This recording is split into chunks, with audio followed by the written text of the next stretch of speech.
Bienvenidos, maestras y maestros, nuevamente a este espacio que es para ustedes. El día de hoy les compartimos las características clave de las escuelas efectivas.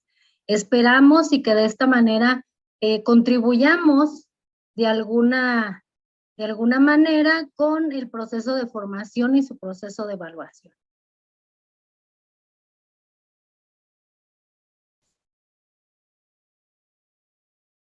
Vamos a analizar, maestras y maestros, los 11 factores de las escuelas efectivas el día de hoy. Vamos a analizar cada uno y vamos a aterrizarlo en nuestra práctica docente. El número 1, tenemos aquí el liderazgo profesional. El liderazgo profesional, así como cada uno de los factores, comparten características muy puntuales en cada uno de ellos. En el número 1, nos comenta que el liderazgo profesional tiene que ser firme y dirigido, con un enfoque participativo y un profesional sobresaliente. En el número 2, una visión y objetivos compartidos, una unidad de propósito, una consistencia en la práctica, una colaboración y un trabajo en equipo. Un ambiente de aprendizaje, una atmósfera ordenada y un ambiente de trabajo atractivo. La enseñanza y el aprendizaje como centro de la actividad escolar es muy importante. Optimización del tiempo, el énfasis académico y el enfoque en el aprovechamiento. Una enseñanza con propósito, una organización eficiente, claridad de propósitos, lecciones estructuradas y una práctica adaptable. Expectativas elevadas, nos muestra el factor número 6. Expectativas globales elevadas, una comunicación de expectativa y sobre todo un desafío intelectual.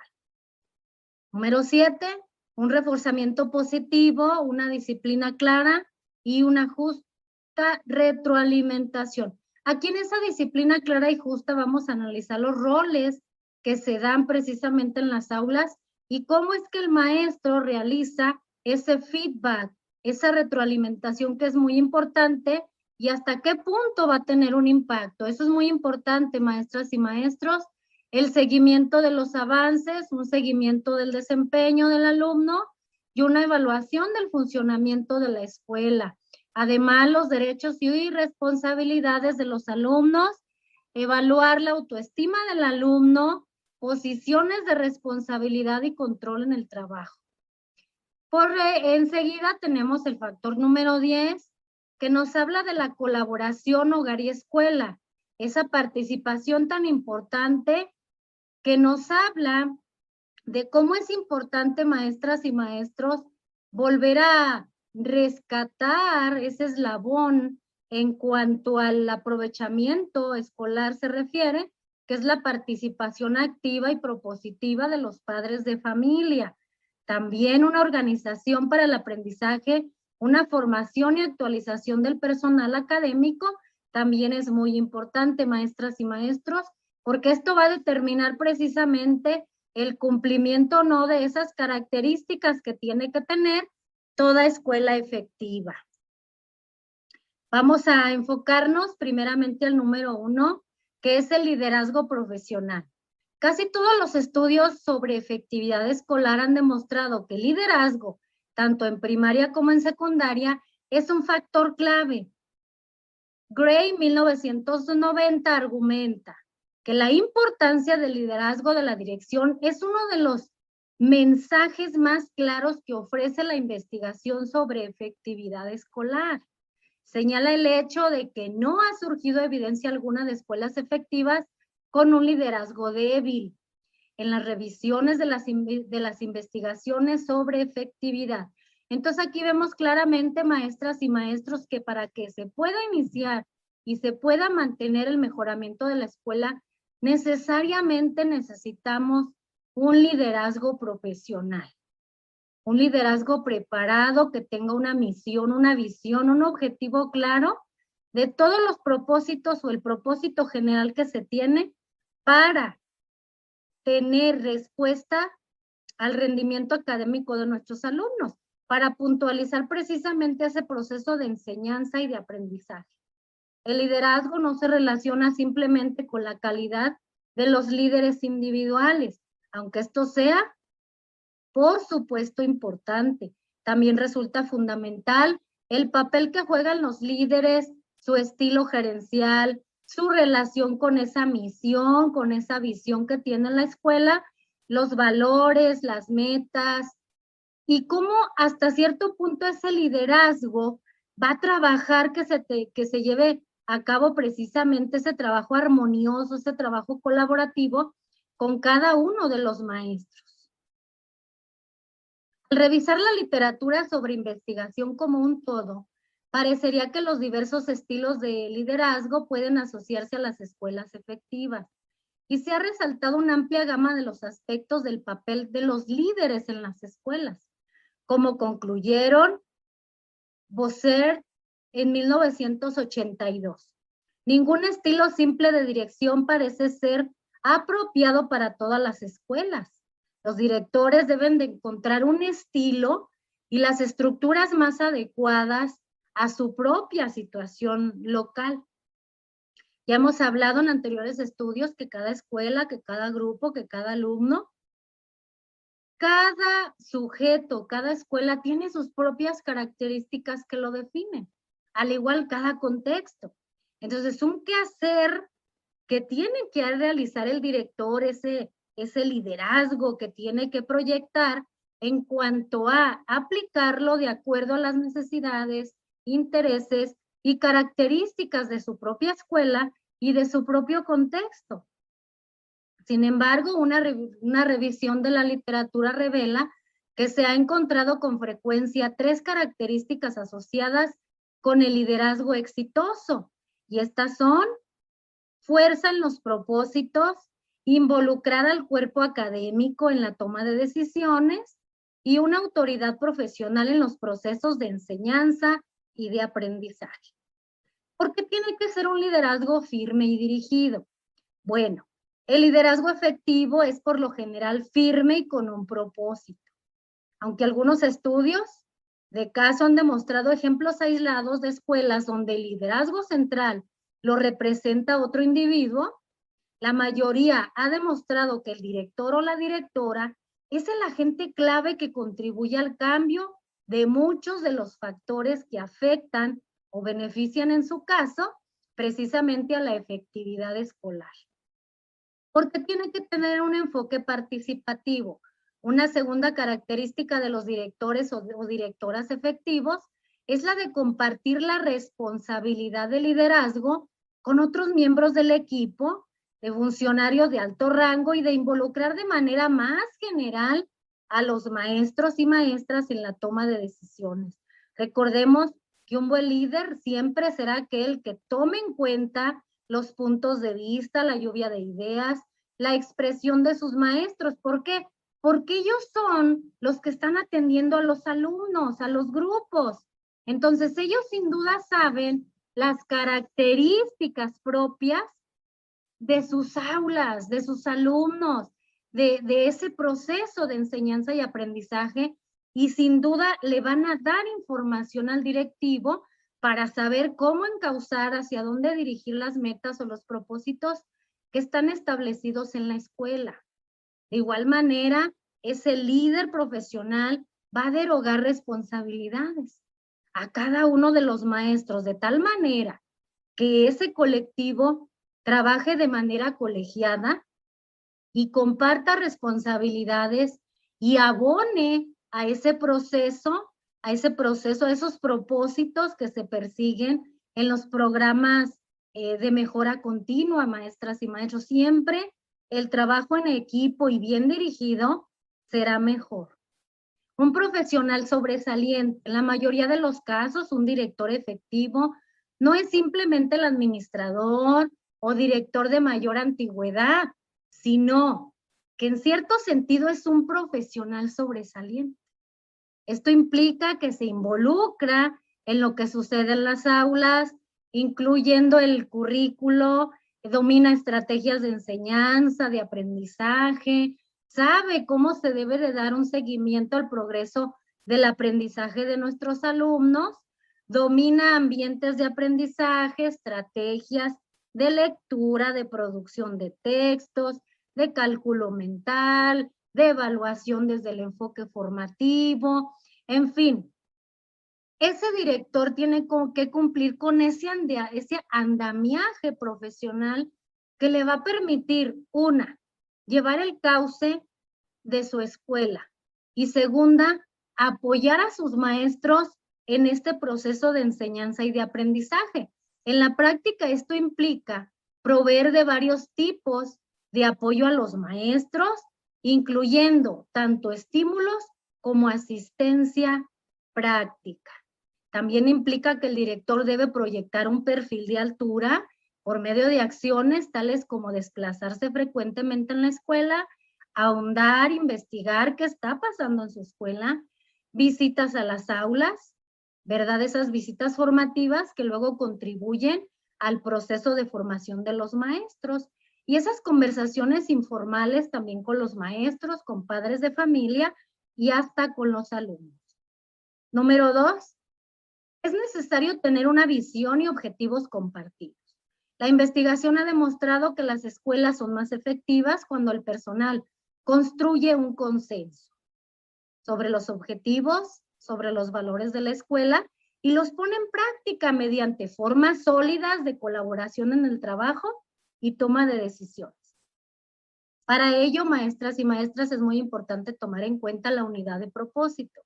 La mayoría de los estudios de organizaciones efectivas enfatiza sobre la importancia de tener una visión compartida para elevar las aspiraciones de la escuela y fomentar un propósito común.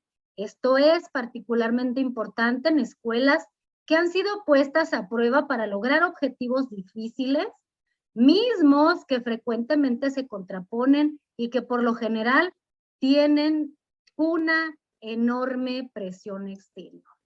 Y cuando hay una unidad de propósito, maestras y maestros, es muy importante tener una visión compartida, que como colectivo tengamos esas metas o esos estándares elevados. ¿Por qué? Porque eso implica un reto tanto para los maestros como los alumnos, los padres de familia y el director como tal. De igual manera, la consistencia en la práctica. Relacionado con la idea del consenso entre el cuerpo académico se encuentra el grado en que los maestros tienen un acercamiento consistente a su trabajo y se adhieren a un enfoque común sobre asuntos como la evaluación, la puesta en vigor de reglas y políticas con referencias a premios y sanciones. Cuando hablamos de consistencia en la práctica, maestras y maestros, es muy importante que el maestro proyecte ese compromiso, proyecte ese dominio de contenidos, ese dominio del currículum, ese dominio de la evaluación desde el enfoque formativo.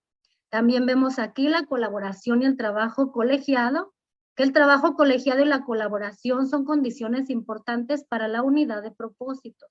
Como se vio en la sección sobre liderazgo, las escuelas efectivas tienden a recibir participación constante del personal con relación al funcionamiento de la escuela. Como número 3, maestras y maestros, encontramos un factor muy importante, los ambientes de aprendizaje. El ethos de una escuela está determinada en parte por la visión, los valores, los objetivos de los maestros y de las maestras, la forma en que se trabajan juntos y por el clima en el que se desempeñan los alumnos, el ambiente de aprendizaje. Ese clima atractivo, ese clima innovador, ese clima que comparte un espacio físico, pero también un espacio intangible, donde precisamente se ponen en juego o se ponen a puesta en común todos esos conocimientos, todos esos saberes de nuestros alumnos, en esos ambientes que el maestro planea, que el maestro proyecta, que el maestro coordina. Entonces aquí vemos cómo es importante ese ambiente físico desde que yo entro a mi aula, ese ambiente agradable, atractivo, innovador, desde el mismo ambiente que genera el maestro al abordar un contenido, una clase, un proyecto. Las características particulares que resultan de lo anterior parecen traducirse en un ambiente ordenado, en un trabajo atractivo. Para ello, maestras y maestros, es necesario que exista una atmósfera ordenada, Es más probable que las escuelas con éxito sean lugares tranquilos en vez de sitios caóticos. Con esto, maestros, voy a puntualizar que no, un lugar tranquilo no lo vamos a manifestar como niños que no hablan, que no se mueven de su lugar, no, sino todo lo contrario. Un ambiente donde se genere aprendizaje, un ambiente donde se genere la lluvia de ideas, la reflexión, el debate, la participación, la argumentación, pero todo bajo ese ambiente armonizado que el maestro planificó. Sobre ese ambiente pensado para construir precisamente aprendizajes significativos. También es necesario puntualizar el ambiente de trabajo atractivo. La investigación sobre efectividad escolar sugiere que el medio físico de una escuela también puede afectar tanto las actitudes como el rendimiento de los alumnos. Y claro que es verdad. Desde el momento que nosotros entramos a un aula, se proyectan muchas cosas.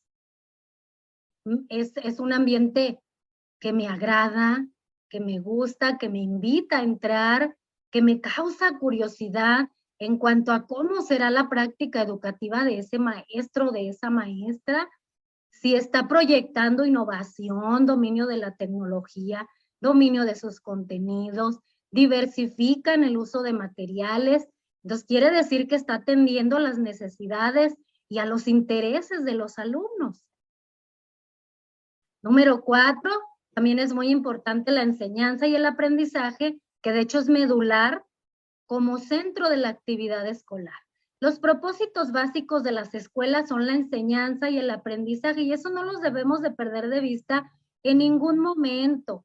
Estas parecerían ser actividades obvias en una escuela efectiva, pero la investigación sugiere que las escuelas difieren enormemente en el grado en el que se concentran en su propósito primario.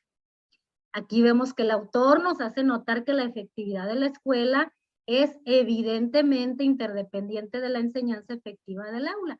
Entonces, nuestro centro, maestras y maestros, son los aprendizajes esperados, esos aprendizajes clave, esos aprendizajes significativos que tienden a transformarse o a aterrizar en esas competencias que el alumno necesita todos los días. Esos aprendizajes que brincan las barreras de la escuela y se van a traducir en la aplicación de esos conocimientos, de esas habilidades, de esas actitudes y valores en la vida diaria del niño, de la niña o del adolescente. Aquí, dentro de la enseñanza y el aprendizaje como centro de la actividad escolar, podemos ver la optimización del tiempo de aprendizaje. Algunos estudios han examinado el uso del tiempo en las escuelas y ha demostrado una correlación positiva entre el uso eficiente de medidas de tiempo de aprendizaje y los resultados y el comportamiento de los alumnos. La administración del tiempo es muy importante, maestras y maestros, y eso lo vamos regulando, lo vamos mediando cuando realizamos nuestra planificación didáctica. Ahí vamos nosotros analizando qué actividad amerita más tiempo, qué otra actividad amerita más tiempo, dependiendo si estamos hablando de actividades de inicio, si estamos hablando de actividades de desarrollo o si estamos hablando de actividades de cierre de esa secuencia didáctica o de ese proyecto o de esa lección. ¿Por qué es importante optimizar? Pero también no descuidar el punto de la flexibilidad. ¿Por qué? Porque a veces hay situaciones en la escuela que pueden presentarse. Pero el maestro, en su conocimiento y tacto pedagógico, va a saber administrar ese tiempo. ¿Para qué? Para que luego ese tiempo no se traduzca en desorden, que luego ya se pierda el sentido, el propósito de la clase.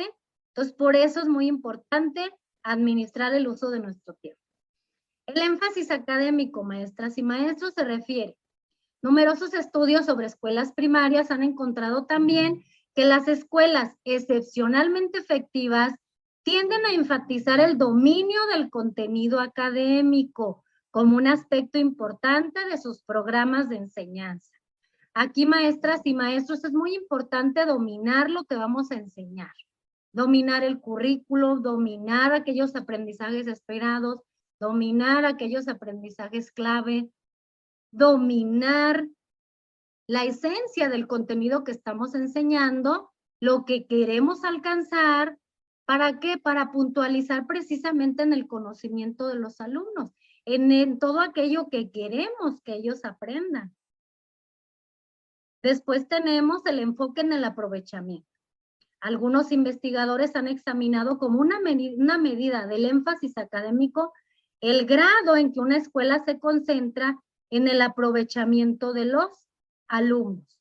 Y eso es esencial, maestras y maestros, es medular. Poner énfasis, poner todo el cuidado necesario en el aprovechamiento escolar de nuestras niñas, niños y adolescentes. El quinto factor nos habla de la enseñanza con propósito. De las investigaciones se desprende claramente que la calidad de la enseñanza es un elemento central en la escolaridad efectiva. Desde luego, esta está determinado en parte por la calidad, ahora sí que de la práctica docente que desarrollemos en la escuela. Habla de ese liderazgo efectivo que también tiene un maestro en su aula. Sin embargo, también nos habla sobre maestros de calidad.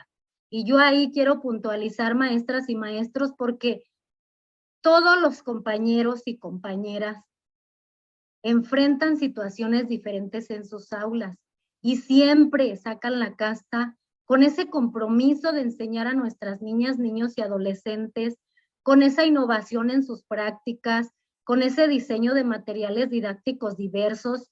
Hablemos desde impresos hasta digitales, cómo armonizan esa planificación didáctica con los aprendizajes esperados, con los estándares, cómo armonizan la evaluación, cómo utilizan técnicas, instrumentos, cómo lo armonizan con la generación de ambientes lúdicos de aprendizaje.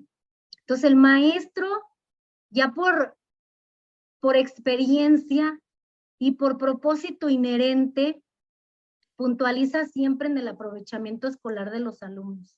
Siempre está al tanto, siempre está al pendiente.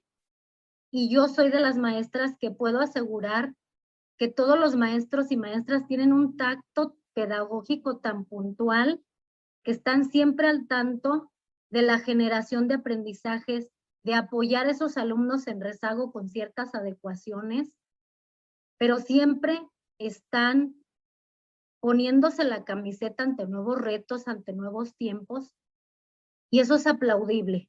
Luego vemos la organización eficiente. Diversos estudios han demostrado la importancia de que los alumnos, los maestros sean organizados y que tengan sus objetivos absolutamente claros.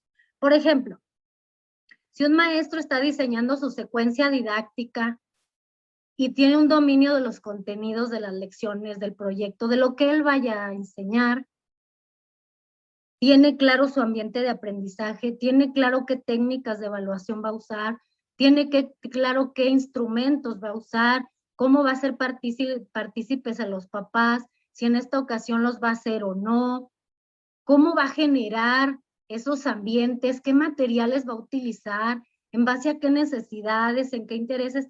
Pero cuando el maestro armoniza todo en esa planificación didáctica y la traslada de manera vivencial a sus clases, sin duda alguna va a tener una organización eficiente.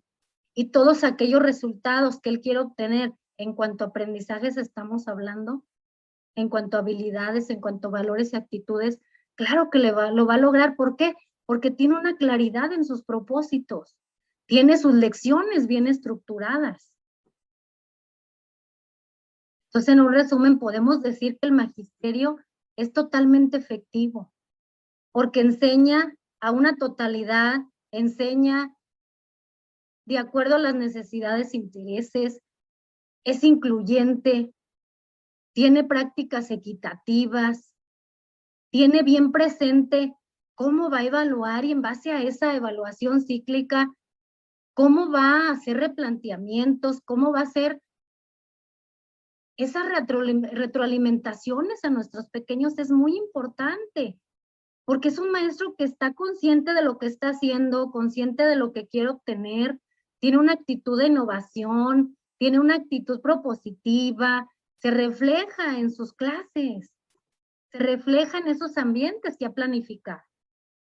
Entonces, es muy importante, maestras y maestros, puntualizar el trabajo de todos los maestros. Tiene una práctica adaptable.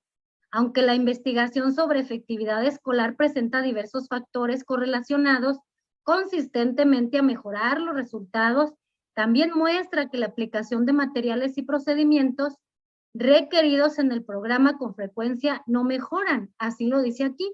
Pero vemos en nuestras realidades, maestras y maestros, cómo el maestro, y más en estos tiempos de educación a distancia, en esta nueva normalidad, cómo el maestro va adaptando su práctica docente ante el tiempo, ante los retos, ante la educación a distancia, atender a aquellos alumnos que se conectan, se usan las plataformas, aquellos que no se conectan por alguna situación económica, pero lleva hasta su casa el material impreso. O sea, el maestro tiene siempre un acto camaleónico, se ajusta, se adapta. Por eso yo siempre he hecho hincapié a aplaudir la labor de los maestros y de las maestras.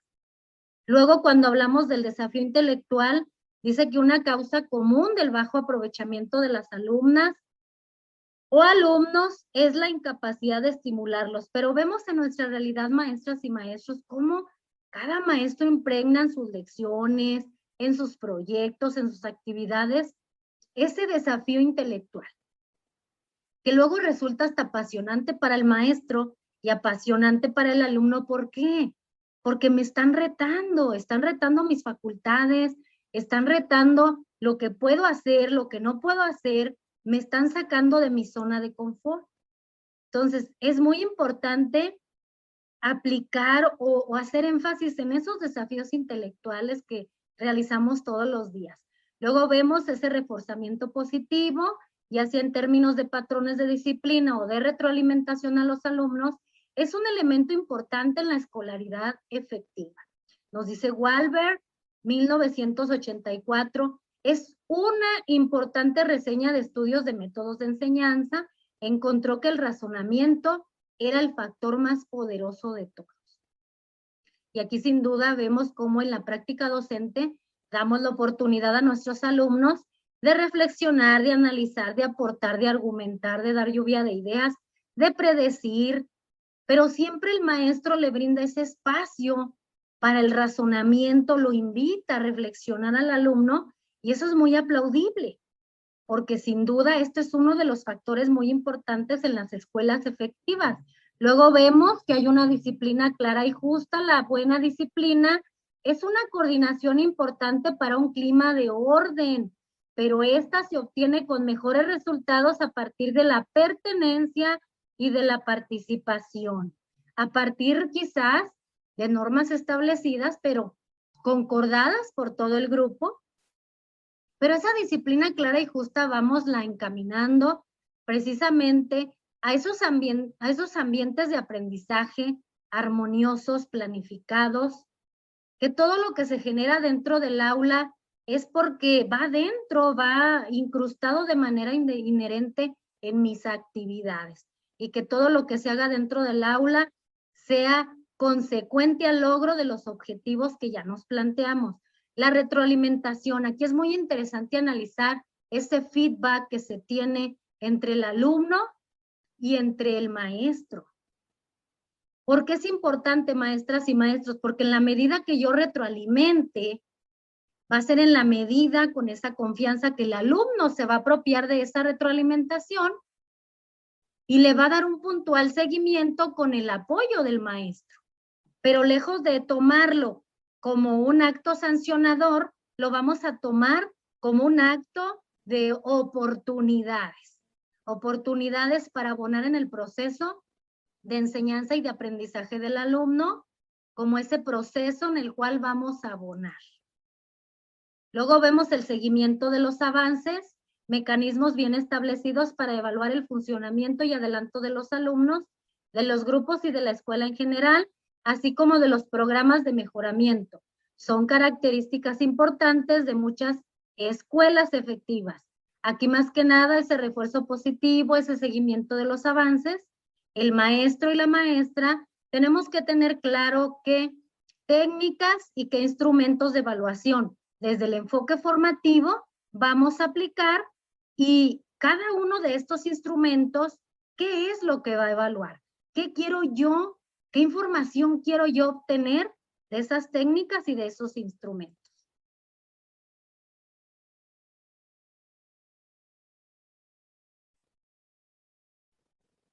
También tenemos el seguimiento del desempeño de los alumnos, un seguimiento frecuente, sistemático de los avances de los alumnos y los grupos.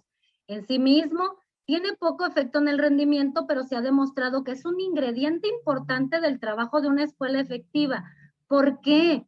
Porque en este seguimiento nos vamos a dar cuenta de esas áreas de oportunidad que tenemos que apoyar a nuestros alumnos, que tenemos que abonar como maestros, como escuela, y nos va a dar sin duda esa información que nos va a retroalimentar el proceso de enseñanza y de aprendizaje para tomar nuevas decisiones, decisiones más oportunas, decisiones más conscientes. La evaluación del funcionamiento de la escuela, la investigación también demuestra que dar seguimiento al adelanto de los alumnos a nivel de toda la escuela es un factor muy importante. Al hablar de liderazgo, mencionamos la importancia de que el director se involucre activamente y conozca muy bien el funcionamiento de la escuela. Y eso también es muy, muy, muy necesario. Los derechos y responsabilidades de los alumnos. Un hallazgo común en la investigación sobre escuelas efectivas es que pueden obtenerse avances sustanciales en efectividad cuando se eleva la autoestima de los alumnos. Y eso es medular.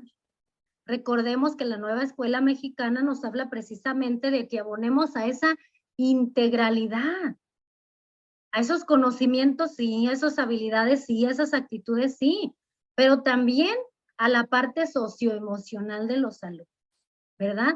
Que es esa pieza en el rompecabezas que nos hacía falta puntualizar, elevar la autoestima de los alumnos para que lleguen, aporten, lleguen con esa alegría, con esas ganas de aprender. La colaboración del hogar y la escuela. Aquí vemos en los principios pedagógicos también la importancia de renovar ese pacto entre los padres de familia, los maestros, los alumnos, los directivos. ¿Por qué? Porque sin duda, maestras y maestros, los padres de familia son ese eslabón que nos va a ayudar para afianzar esos ambientes de aprendizaje en el hogar. ¿Sí? El papá es una pieza muy atractiva para que coadyuve al proceso de enseñanza y de aprendizaje, para que apoye a las actividades y ese rendimiento escolar de nuestros alumnos. Y último factor, una organización para el aprendizaje. Las escuelas efectivas son organizaciones para el aprendizaje con maestros y directivos que continúan aprendiendo. Aquí ya nos puntualiza un compromiso, manteniéndonos al día en las asignaturas, incorporando los adelantos en la protección de la práctica educativa, en la comprensión, en el dominio del currículum, de ambientes, de nuevas propuestas, ¿verdad? Del uso de la tecnología, que ha sido uno de los retos más grandes que hemos visto en esta educación a distancia. En general, maestras y maestros, las escuelas efectivas representan un reto para todos nosotros, pero también una oportunidad. Tomémosla como un punto de partida, como un punto de oportunidad para seguir avanzando nuestras escuelas, para establecernos metas elevadas, compromisos elevados, y de esa misma manera que cada uno de nosotros contribuyamos con nuestro granito de arena para que este barco siga, que son nuestras escuelas. Todo por el bienestar de las niñas, niños y adolescentes. Espero este estudio haya sido de beneficio para ti y te pido que lo compartas, que te suscribas, que nos des like y que le des clic a la campanita de notificaciones. Bye bye, maestras y maestros.